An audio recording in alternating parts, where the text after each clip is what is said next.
If you have ever wondered what happens when love is forced into existence by a signature on a legal document, stay with me until the very end, because this story will change the way you think about second chances. Before we begin, if stories like this move you, hit that like button and subscribe to the channel right now, because what happens in the next 40 minutes will stay with you long after the video ends.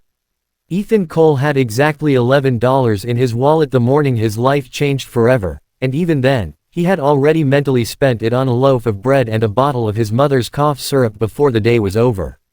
He was 26 years old, a mechanic at a rundown auto shop on the edge of the city, the kind of place where the roof leaked when it rained and the owner paid in cash because the books never quite balanced. Ethan lived in a one-room apartment above a laundromat, and every night the hum of the dryers lulled him to sleep like a lullaby he never asked for. His mother, Grace, had been sick for 3 years, her lungs slowly failing from a disease that had a name too expensive to pronounce in a hospital that required payment up front. Ethan worked double shifts, skipped meals, and sold his father's old watch just to keep her medication flowing for one more month. He was not bitter. That was the strange thing about Ethan. Poverty had hollowed out so many parts of his life, but it had never touched his heart. He still helped strangers push stalled cars off the road. He still gave his lunch to the kids who begged near the train station. He still believed, somewhere deep down, that kindness mattered even when the world seemed determined to prove otherwise. His father had died 6 years earlier, a construction worker who fell from scaffolding on a job site that never installed the safety harnesses it was supposed to. The company settled quietly, quickly, for an amount that barely covered the funeral, and Ethan had watched his mother go from a woman who sang while she cooked to a woman who flinched every time the phone rang with an unknown number. He had been 19 at the time, barely out of high school, and he had taken over the role of provider without a single complaint, because that was simply what needed to happen. The only thing he kept from his father, besides the memory of his laugh, was a scratched, second-hand wristwatch that no longer told accurate time, though Ethan wound it every morning out of habit anyway, as if keeping it alive kept some part of his father alive too. Which is exactly why, 8 months earlier, he had done something he never spoke about to anyone. He had pulled a stranger from a burning car. It happened on a rainy night on the outskirts of town. A silver sedan had spun off the road and slammed into a guardrail, flames already licking up from the engine. Ethan, driving home from a late shift, didn't think twice. He smashed the window with a tire iron, unbuckled the unconscious woman inside, and dragged her to safety seconds before the car became a fireball. He never learned her name. He gave a statement to the police, refused to go to the hospital himself despite a gash on his arm, and disappeared into the night before any reporters arrived. He told himself it didn't matter who she was. A life was a life. He had no idea that the woman he saved was Isabella Hartwell, the sole heiress to the Hartwell Group, one of the largest business empires in the country. And he had no idea that she had never woken up. Isabella had been in a coma for 8 months. The accident had left her body intact but her mind trapped somewhere the doctors could not reach. Machines breathed for her in the quiet moments, and monitors traced the fragile rhythm of a heart that refused to stop, even when everyone around her had begun to give up hope. The Hartwell Group, meanwhile, was unraveling. Isabella's grandfather, the family patriarch, had built the company from nothing, and before his death 2 years earlier, he had written a will with a clause so unusual that lawyers still argued about its wording. The company's controlling shares would pass fully to Isabella only upon her marriage, a safeguard the old man had built to prevent his ambitious nephew, Marcus Hartwell, from ever seizing control through boardroom manipulation. As long as Isabella remained unmarried, the shares stayed frozen in a trust that Marcus, as acting vice chairman, could slowly chip away at through emergency votes and manufactured crises. With Isabella in a coma, unable to marry, unable to speak, unable to defend her own inheritance, Marcus had found the perfect opening. The board was set to vote in 6 weeks on transferring emergency control to Marcus indefinitely. If that vote passed, the company Isabella's grandfather had spent his life building would slip out of the family's hands forever, along with the jobs of 12,000 employees who depended on it. There was only one loophole. A comatose person could not consent to marriage under normal law, but Isabella's grandfather, ever the strategist, had included a secondary clause. If a legal guardian, appointed by the family and approved by the court, entered into a marriage contract on Isabella's behalf under a limited medical proxy provision, with the explicit condition that Isabella could annul the marriage upon regaining consciousness if she did not consent. The clause would still activate and the shares would transfer. It was a desperate, unconventional plan, dreamed up by Eleanor Hartwell, Isabella's aunt and the only family member Isabella had ever trusted. Eleanor needed someone the family did not control, someone with no ambition for the company, no interest in the money, no connections to Marcus. She needed someone poor enough to need the arrangement, but honest enough not to exploit it. She found Ethan Cole through the police report of the accident. It took her 3 weeks to track him down. When she finally knocked on the door of his tiny apartment above the laundromat, Ethan assumed she was a collections agent. Instead, she introduced herself, sat across from him at his small kitchen table, and told him a story so strange he thought it was some kind of prank. "You saved my niece's life," Eleanor said quietly. "And now, I need you to save it again. Not with your hands this time. With your name." Ethan listened as she explained the will, the board vote, the 6 weeks ticking down like a bomb. She explained that he would marry a woman in a coma, a woman who might never wake up, a woman who, if she did wake up, could choose to end the marriage the very same day. In exchange, the Hartwell family would pay off his mother's medical debt in full, cover all future treatment, and provide him a modest stipend during the marriage. "I'm not asking you to love her," Eleanor said. "I'm asking you to protect her. There's a difference. But someone has to be in that hospital room fighting for her, because right now, no one is." Ethan sat in silence for a long time. He thought about his mother's oxygen tank hissing quietly in the next room. He thought about the burning car, the weight of the unconscious stranger in his arms, the promise he had made to himself that night that he would never again stand by and let someone lose everything without a fight. He thought, too, about how strange it was that the universe seemed to be circling back to that rainy night, as if the story he thought had ended the moment he walked away from the wreckage was only just beginning. "I don't want the stipend," he finally said. "Just take care of my mother. That's the only thing I need." Eleanor studied him for a long moment, as if she hadn't expected an answer like that, and something in her expression softened. "You really are exactly what she needs," she murmured.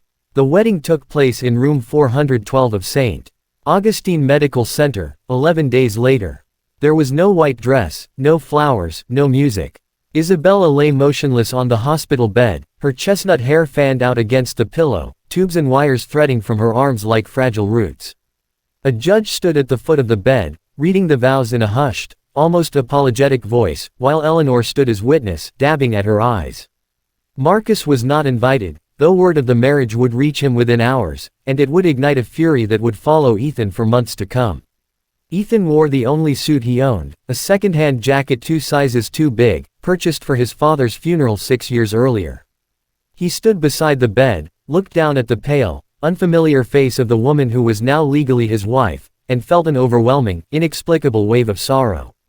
Not for himself. For her. For the life she had been living before the accident, the dreams she must have had, the future that had been stolen in a single moment on a rain-slicked road. "I do," he said, his voice cracking slightly, and signed the papers that made Isabella Hartwell into Isabella Cole. The following weeks were the hardest of Ethan's life, and not in the way he expected. Marcus Hartwell arrived at the hospital the very next morning, immaculate in a tailored suit, his voice dripping with contempt as he looked Ethan up and down like something scraped off the bottom of a shoe. "Do you have any idea what you've done?" Marcus hissed, cornering Ethan in the hallway. "You think a mechanic marrying a comatose heiress makes you family. You're a legal technicality. The moment she wakes up, or the moment she doesn't, you disappear. Do you understand me?" Ethan didn't answer. He had learned long ago that men like Marcus fed on reactions, and he refused to give him the satisfaction. But Marcus was not finished. Over the following weeks, he tried everything. He pressured the hospital administration to restrict Ethan's visiting hours. He leaked a distorted version of the story to a tabloid, painting Ethan as a gold-digging opportunist who had married a dying woman for her fortune. He sent lawyers to intimidate Ethan into signing away his guardianship rights. One evening, Marcus went further than intimidation. He sent 2 men posing as hospital administrators to inform Ethan that visiting hours had been permanently revoked due to security concerns, and Ethan, exhausted from a 12-hour shift at the auto shop, nearly believed them. It was a night nurse named Priya, who had watched Ethan's quiet devotion for weeks, who quietly pulled him aside and told him the truth. No such policy existed. She had seen this kind of manipulation before, family members trying to isolate a patient from someone inconvenient, and she was not about to let it happen on her watch. She personally walked Ethan back to room 412 and made sure hospital security understood exactly who had legal guardianship rights. From that night on, Priya became one of the few people in that hospital Ethan trusted completely, slipping him extra blankets during his long overnight visits and covering for him when official visiting hours technically ended. Each time Marcus struck, Ethan simply returned to room 412, sat in the worn vinyl chair beside Isabella's bed, and continued doing the only thing he knew how to do, showing up. He read to her every evening after his shifts at the auto shop, cheap paperback novels he bought secondhand from a bookstore near the hospital, his voice low and steady in the sterile quiet of the room. He learned her favorite music from an old employee who had worked for the Hartwell family for decades, and he played it softly from his phone, propped against the water pitcher on her nightstand. He held her hand, not out of romantic hope, but because the nurses told him that touch mattered, that the human voice and human presence sometimes reached places medicine could not. What Ethan did not know, what no one knew, was that Isabella could hear him. She was trapped in a rare and cruel form of consciousness the doctors had failed to detect, a state where her mind was awake and aware, but her body remained locked in stillness, unable to move a single muscle, unable to blink, unable to scream. For 8 months, Isabella had existed in a silent prison, hearing fragments of conversations, feeling the sting of needles, sensing the presence of visitors who came and went without ever knowing she was there. She had heard Marcus's threats. She had heard doctors whisper grim prognoses to Eleanor in the hallway. She had felt herself slowly disappearing beneath the weight of despair. And then, one evening, she heard a stranger's voice reading to her about a lighthouse keeper who refused to let his light go dark, even when the world stopped sending ships his way. Something in her chest, something she thought had gone numb months ago, stirred. Night after night, Ethan's voice became the only thread tethering Isabella to the world. He never knew she could hear him, so he never performed for her, never said anything he didn't mean. He talked about his mother's stubborn optimism, about the customers at the auto shop who tipped him in homemade pie, about the ache of loneliness he had carried since his father died. He apologized, more than once, for marrying her without her consent, promising quietly that the moment she woke up, he would sign whatever papers she wanted, walk away without a single complaint, ask for nothing. "I just don't want you to wake up and find out nobody was here," he told her one night, his voice barely above a whisper. Everybody deserves at least one person who stays. Isabella, locked inside her silent body, wept without tears. 3 months into the marriage, something extraordinary happened. A specialist Eleanor had flown in from overseas, a neurologist who had pioneered new detection methods for locked-in syndrome, examined Isabella and discovered faint but unmistakable brainwave responses to auditory stimulation. The diagnosis exploded through the family like a lightning strike. Isabella was not simply comatose. She was aware. She had been aware the entire time. Ethan was there when the doctor delivered the news, and he sank into the vinyl chair as though the floor had disappeared beneath him. Every conversation he'd had with her, every secret he'd whispered into the quiet room, every moment of grief he thought had been spoken into a void, had been heard. He didn't feel embarrassed. He felt something closer to relief, as though a door he never knew existed had quietly opened. The specialist began an intensive new treatment protocol, a combination of targeted stimulation therapy and experimental medication designed to help patients like Isabella slowly regain motor control. Progress was agonizingly slow. For weeks, nothing changed. Then, on a gray Tuesday afternoon in early spring, while Ethan sat beside her reading the final chapter of the lighthouse keeper's story, Isabella's index finger twitched against his hand. He froze, certain he had imagined it. Then it happened again. He called for the nurses, his voice cracking with a hope he had trained himself not to feel, and within an hour, the hospital room filled with doctors, machines beeping with renewed urgency. Eleanor sobbing quietly by the window. It was the first voluntary movement Isabella had made in 8 months. From that day forward, her recovery accelerated in ways the doctors called nothing short of miraculous. Fingers, then a hand, then an arm. Eyelids that fluttered and, 3 weeks later, finally opened. The first time Isabella's eyes focused on the world again, the first face she saw, blurry and backlit by fluorescent hospital light, was Ethan's. She could not speak yet, her vocal cords weakened from months of disuse, but she could see him, and something in her expression, some flicker of recognition, told Ethan that she already knew exactly who he was. The weeks that followed were filled with painstaking rehabilitation. Isabella relearned how to swallow, how to whisper, how to sit upright without her body trembling from exhaustion. The weeks that followed were filled with painstaking rehabilitation. Isabella relearned how to swallow, how to whisper, how to sit upright without her body trembling from exhaustion. Physical therapists worked with her twice daily, and Ethan often arrived just in time to see her collapse back into her pillows, drenched in sweat from the effort of lifting a single arm 3 inches off the mattress. He never offered pity, only quiet encouragement, counting seconds with her the way a coach counts reps, and Isabella later admitted that his refusal to treat her like something fragile was exactly what pushed her to keep trying on the days she wanted to give up. During this time, Ethan's mother, Grace, finally met Isabella, though Isabella could not yet speak more than a few words at a stretch. Grace, her lungs stronger now thanks to treatment the Hartwell family had quietly funded through Eleanor, sat beside the bed one afternoon while Ethan ran to fetch coffee, and simply held Isabella's hand in silence. When Ethan returned, he found his mother crying softly, and later she told him, "That girl loves you already. I don't need her to speak to know that. You can see it in the way she watches the door until you walk through it." Ethan brushed off the comment at the time, insisting their marriage was only ever meant to protect Isabella's inheritance, but the words stayed with him longer than he expected. Ethan visited every single day, though he now hesitated at the doorway, uncertain of his place. He had promised her, back when he thought she couldn't hear him, that he would step aside the moment she woke, that he would ask for nothing. One afternoon, as physical therapists helped Isabella practice standing for the first time, she caught sight of Ethan lingering near the door, his jacket rumpled, dark circles beneath his eyes from months of double shifts and hospital visits combined. She lifted a trembling hand and beckoned him closer. Her first fully formed sentence, spoken in a fragile, rebuilding voice after 8 months of silence, was not a question about her company, her family, or the accident that had stolen months of her life. It was 3 words. "Don't leave yet." Ethan's composure, carefully maintained through months of hostility from Marcus, exhaustion from double shifts, and the crushing uncertainty of loving someone who might never wake up, finally broke.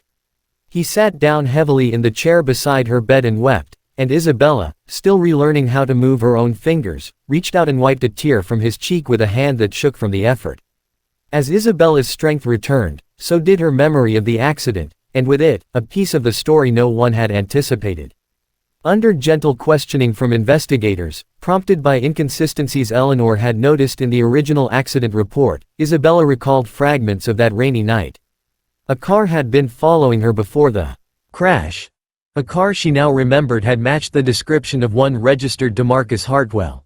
Further investigation revealed that Marcus, terrified of losing his growing influence over the company should Isabella marry and inherit full control as her grandfather intended, had arranged to have her run off the road, hoping to remove her from the equation entirely. The plan had gone catastrophically wrong. Isabella had survived, and the resulting coma had, ironically, delayed rather than prevented the very inheritance clause he'd tried to avoid. When Eleanor presented the evidence, backed by newly enhanced traffic camera footage and testimony from a mechanic who had serviced Marcus's vehicle for suspicious repairs shortly after the crash, Marcus was arrested within days, and his position at the Hartwell Group was stripped entirely by unanimous board vote. Justice, when it finally arrived, felt almost quiet compared to the storm that had preceded it. The board that had once been prepared to hand Marcus emergency control now voted unanimously to strip him of every title he held, and the same lawyers who had once drafted intimidation letters against Ethan were reassigned to build the criminal case against their former employer. Marcus, who had spent months treating Ethan like an inconvenience to be erased, found himself facing charges of attempted vehicular homicide, and the tabloids that had once painted Ethan as a gold digger scrambled to rewrite their headlines entirely. Eleanor, who had risked her own standing in the family by recruiting a stranger off the street to marry her comatose niece, was finally vindicated, and she wept openly in the boardroom when the final vote was read aloud. Isabella, still relearning the rhythm of her own voice, insisted on being wheeled into the courtroom for the sentencing, determined to look Marcus in the eye one final time. She said nothing when the judge read the verdict. She didn't need to. Ethan stood behind her wheelchair with both hands resting gently on her shoulders, and Marcus, for the first time since Ethan had known him, looked away first. With Marcus gone and Isabella fully conscious, the marriage that had begun as a legal necessity stood at a crossroads. Isabella, now walking with the aid of a cane and speaking in a voice that grew stronger every day, called Ethan into her study one evening, the first time they had spoken outside the hospital. "You kept your promise," she said, her eyes searching his face. "You never asked me for anything. Not money, not shares, not even gratitude. You just stayed." Ethan shifted uncomfortably. "I told Eleanor I wasn't doing it for the money. I meant that." "I know," Isabella said softly. "I heard you say it. I heard everything, Ethan. Every night, every book, every apology you didn't need to make." She paused, her voice trembling slightly. "You are the only person who never wanted anything from me. Do you understand how rare that is, in my world?" Ethan looked down at his hands, calloused and scarred from years of manual labor, so different from the polished world Isabella had grown up in. "I never thought someone like you would end up needing someone like me," he admitted quietly. "I don't need someone like you," Isabella corrected gently. "I need you. Specifically you. The man who read me a story about a lighthouse keeper for 3 months straight because he thought it might keep me tethered to the world." She reached for his hand, her grip still weak but steady with intention. "The papers say we're married. I'd like it to actually be true, if you're willing." There was no dramatic proposal, no elaborate gesture. Just two people who had been thrown together by circumstance and had somehow, against every statistical probability, found something real in the wreckage.